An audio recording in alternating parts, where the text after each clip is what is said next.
Okay, it says I'm live. The countdown, I never know exactly when it goes live and when it doesn't. My dog wants to help with the live today. How's everybody doing? Getting through the week. It's hot for sure. Already ready for the cooler weather. Although I do like it on the weekends when we can go to the pool and the beach and cool off and get our tan on. That's nice, right? Okay, so today we're just going to go over the chart of accounts. Last week we talked about the difference between a profit and loss and a balance sheet and what each of those mean. We talked about how the profit and loss tells you about your profit and your expenses for a specific period of time, whether it be for a year, a month, a quarter, whatever you set your date range to for that statement. On the other hand, the balance sheet is where your accounts stand as of a certain date. So where your bank account balance is, let's say at the end of the month, where your liabilities are at the end of the quarter.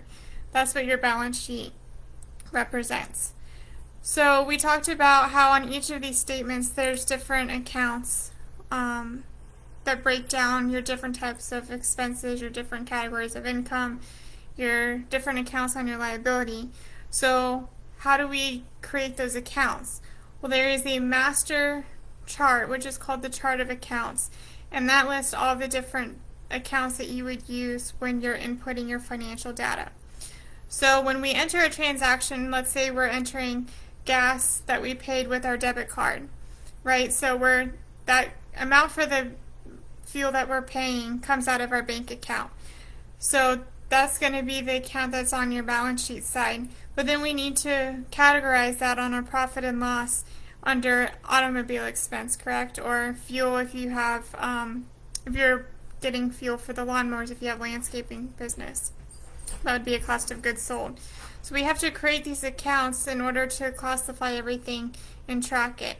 So on the chart of accounts, you're going to have a whole list of different accounts you use because each transaction requires you to post that figure to a specific account. So at the very top of the chart of accounts, we have our list of assets. These are our bank accounts, any fixed assets we have, like let's use the landscaping business for an example. Mowers, blowers, weed eaters, edgers, those are your fixed assets. So we'll have an account for each of those, or we can have an account just that says equipment. And those are those large objects that will depreciate over the year. So that way we can break it down. Each bank account will have its own account because each bank account has to be reconciled each month to make sure you're in agreement with the bank. Some other assets that you would have are any intangibles. If you have a petty cash amount that you keep on hand for unexpected expenses, that's just cash that you have in your wallet to pay things with. That would be a bank account, just labeled petty cash. That way we can keep track of the expenses that we're paying that aren't coming through a card or a wire that's directly coming through cash.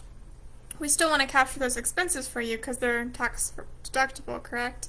So all those deductions are important. We want to make sure and get them all, so we track that through petty cash. So we have the top accounts are asset accounts.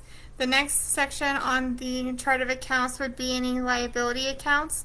Your liability accounts would be your payroll tax liabilities, right? Let's say you write a payroll check. Well, you have those taxes that you've withheld from the check and also the employer portion that you have to eventually send off to the IRS or the state or even your local municipalities if you are in other states that collect local tax. So when you take all of that out of a paycheck, you don't necessarily have to pay for it right that second. So all of those taxes would be held in a liability account called payroll liability, where then when you eventually do pay that amount, it'll offset and it should balance to zero in your liability accounts. So each different type of liability is going to need an account for you to put it to. You're not going to put your payroll liabilities and your sales tax liabilities on one account. You'd have an account to break each of those out, and that's what the chart of accounts helps you do.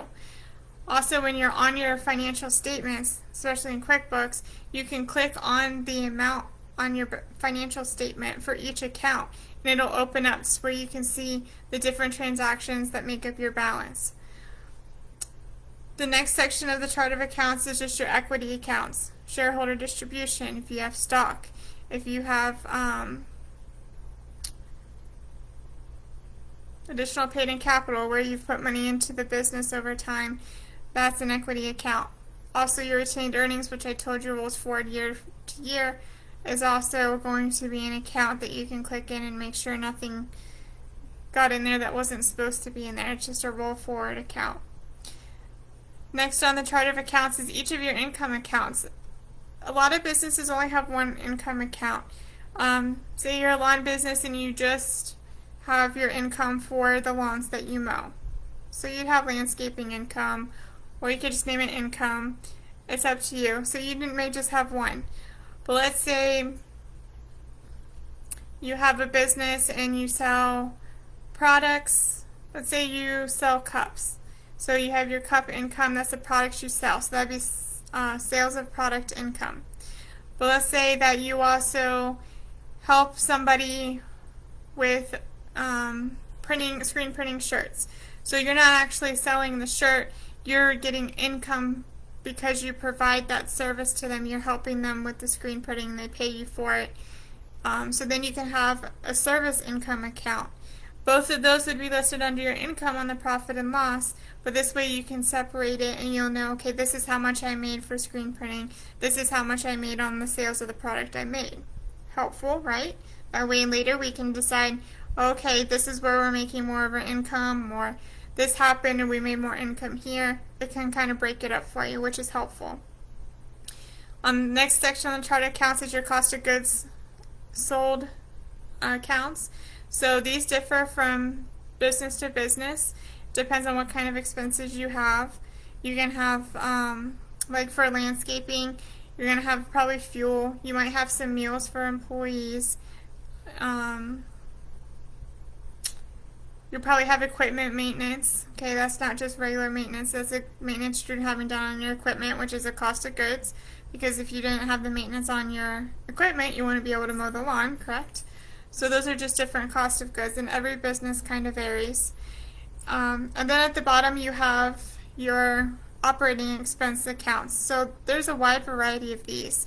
Advertising, auto expense. If you drive your personal vehicle for business, you can claim some of the fuel expense there, some of the maintenance there if you use your vehicle a lot for business. Your rent expense, telephone, we all use telephone, internet. These are all categories under the operating expense. So we have an account in the chart of accounts for each one of those. So we can go through and see how much we're spending on each one. Also, when all of this is done at the end of the year and your financials are complete and ready for your CPA, there are specific accounts on the tax return for each of these, and this helps the CPA know where to put these different amounts in the tax return. The IRS likes to see some kind of consistency year to year with the accounts, so we try, as bookkeeping and accountants, we try to keep the accounts pretty similar from year to year. Sometimes when we do like QuickBook cleanups where the clients do the books themselves and then we come in at the end and do our accounting review, which is a little more in-depth and analytical view of the account, we sometimes have to really clean up the chart of accounts. Clients will go in and start just randomly adding accounts because it's very easy to do. And sometimes, if you don't have experience looking at a tax return, you may not know, okay, this is the account that this should go to. We can easily clean that up. It's not a problem. But we do try to keep it pretty consistent with the tax return year to year so that you don't have any audits. We don't want any red flags popping up for the IRS because nobody wants the IRS looking deeply into their financials and just having the headache of that. Not that there was anything to worry about, just having to go through the process would be very time consuming, costly, just something we don't want to have to deal with. So you work with your bookkeeper to definitely keep your chart of accounts organized.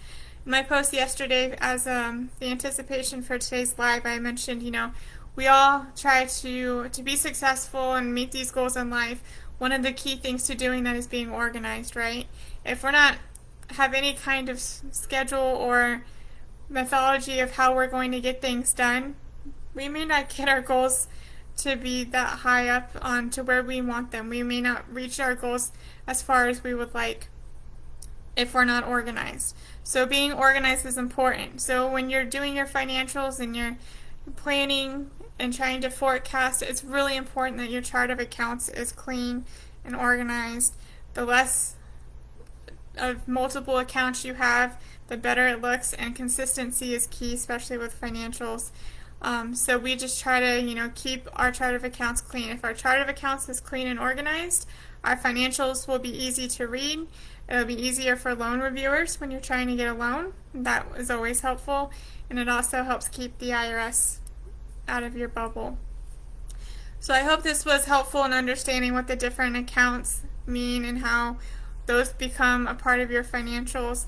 Again, this is like the backbone to the QuickBooks is your chart of accounts, and if you have any problems with them, you need your chart of account kind of cleaned up.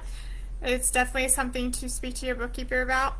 If your chart of accounts is kind of crazy and you need some help with doing your bookkeeping, I would be happy to talk to you about that to see how we can work together and I can help you get caught up and cleaned up and just keep your bookkeeping rolling consistently and keep everything looking nice and clean for you so you can review them, loan officers can review them, and it's easy to just input into the tax return at the end of the year so your CPA costs go down come tax time.